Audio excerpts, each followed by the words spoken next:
Setelah diperiksa 1 kali 24 jam, suami pesinetron Yuyun Sukawati, Fajar Umbara, dijebloskan ke tahanan Polres Tangerang Selatan lantaran diduga melakukan KDRT kepada Yuyun dan putra sambungnya yang berinisial H.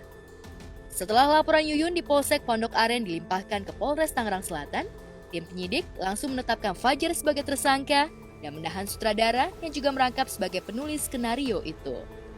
Rencananya, pagi ini pihak Polres Tangsel akan merilis penahanan Fajar. KDRT yang dialami Yuyun dan putranya sudah terjadi sejak 2 tahun lalu ketika Yuyun dan Fajar baru menikah. Tapi saat itu, cinta Yuyun kepada Fajar seolah buta sehingga ia rela ikut sang suami dan meninggalkan anak serta ibu kandungnya.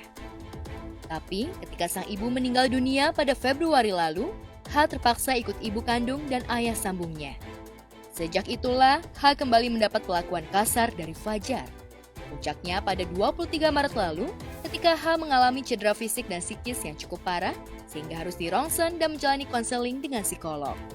Karena Fajar seolah tak kapok melakukan KDRT dan putranya trauma berat, Yuyun melaporkan sang suami ke polisi dan KPAI.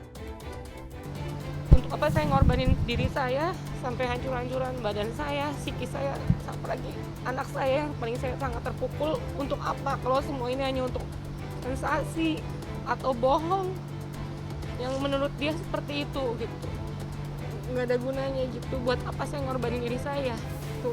Dan itu saya, dosa saya yang nggak bisa saya tebus sama almarhum ibu saya yang udah meninggal. Itu saya nyeselnya. Kenapa saya baru sadar setelah anak saya jadi korban? Itu aja.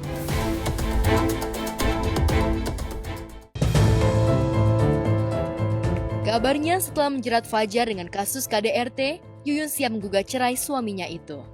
Terlebih, Fajar mengakui bahwa dirinya memiliki gangguan emosi yang membuatnya mudah meledak-ledak.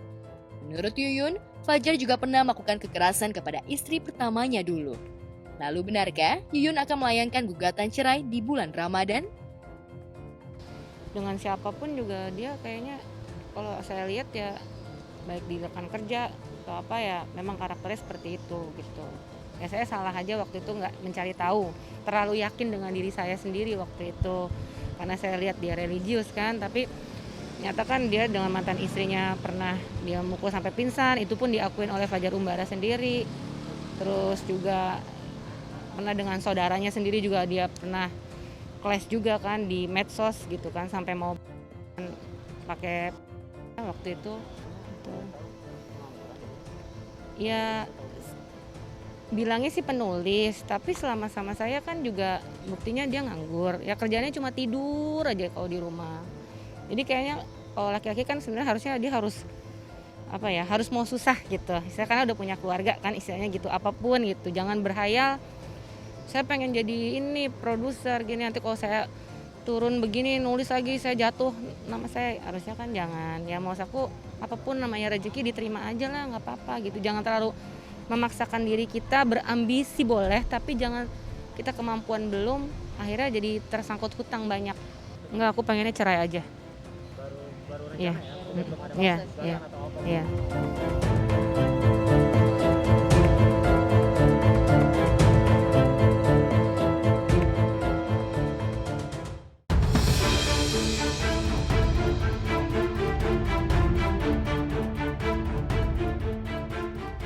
Tak terima dilaporkan Rio Raivan atas dugaan perzinahan, aktor Sandy Tumiwa mengancam akan melaporkan balik Rio. Ancaman itu diungkapkan Sandy bersama kuasa hukumnya saat mereka mendatangi Polda Metro Jaya untuk meminta pelindungan kemarin sore. Sandy tak terima pernikahannya dengan Henny Mona, mantan istri Rio, dituduh melanggar undang-undang pernikahan dan termasuk tindak perzinahan. Menurut Sandy, ia dan Henny menikah secara siri setelah masa iddah Henny selesai, jadi tak ada unsur pelanggaran undang-undang pernikahan apalagi perzinahan. Secara umum dan secara global kita memberikan surat permohonan perlindungan hukum kepada Kapolda Metro Jaya agar dalam permohonan itu agar memberhentikan ya proses penyelidikan karena kami anggap cacat formil, tidak sesuai dengan kronologis yang terjadi di lebih ke fitnah kalau menurut kami. Ya. Makanya kami akan melakukan upaya hukum lain ya, seperti gugatan 365, gugatan ganti rugi 10 miliar. Kami akan menggugat saudara RR dengan gugatan ganti rugi 10 miliar karena telah menjatuhkan martabat klien kami. Sandi tidak pernah menikahi istri orang. Sandi belum tercatat sebagai anak bangsa ya melakukan pernikahan secara hukum positif karena dia masih dalam ranah pernikahan siri dengan saudara Mona. Artinya di sini belum dikategorikan bisa masuk dalam unsur pidana pasal 279 tadi. Sebelumnya, Rio memang sudah melaporkan Sandi dan Henny ke Polda Metro Jaya. Aktor yang sering berperan antagonis itu mengklaim bahwa perceraiannya dengan Henny belum sah secara hukum negara karena ia belum membacakan ikrar talak pasca putusan cerai. Saya itu tidak mencari citra. Saya dikenal kalian itu karena karya.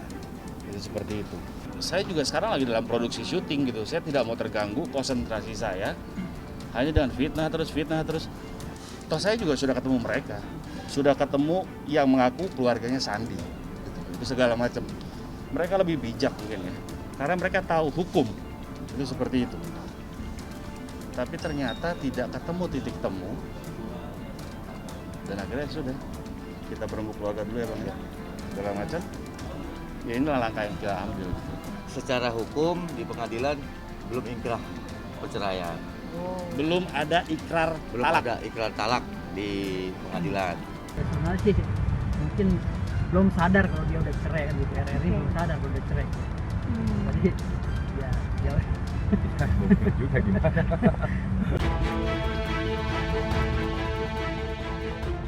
Ya, gara-gara gerah melihat kemesraan Sandi dan Henny di media sosial, Rio ingin mengabarkan kepada halayak ramai bahwa pernikahannya dengan Henny belum berakhir. Tapi sikap Rio itu tak luput dari kecaman netizen. Pasalnya, sebagai penggugat, dirinya ngotot ingin cerai dari Henny.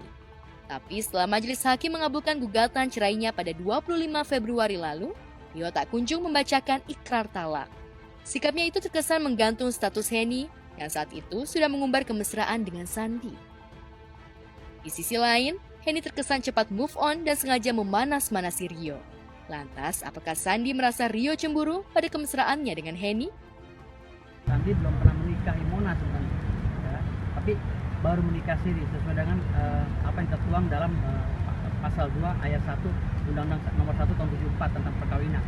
Bahwa setiap pernikahan yang telah melaksanakan dengan tata cara agama masing-masing itu dianggap sah, namun belum tercatat sesuai dengan amanah pasal 2 ayat 2 di Undang-Undang nomor 1 tadi.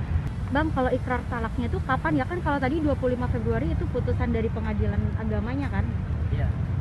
Ikrar talaknya itu ya mungkin udah lama sih sebelum putusan itu pasti udah ikrar talak kan diajukan. Karena itu udah menjadi keputusan tetap yang Ya saya sudah tahu. keputusan tetap itu. Artinya itu Jadi bagian sesuai dari dengan ayat 3 ya. ya, bagian daripada administrasi hukum perdata kan. Iya. Sama-sama pernah dipenjara karena kasus narkoba, kini Sandi dan Rio siap berseteru di matras hukum. Ini dia sudah berumah tangga dengan rumah tangga baru. Tapi kenapa saya masih diusik-usik gitu. Saya diem kemarin-kemarin tuh udah syukur gitu loh. Saya hanya minta balikin surat rumah saya. Gitu. Terus ijazah saya. Dan paspor saya dan dokumen-dokumen lain.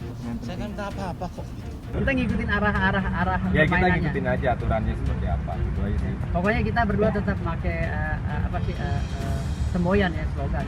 Lu jual gua borong. Khasnya dia.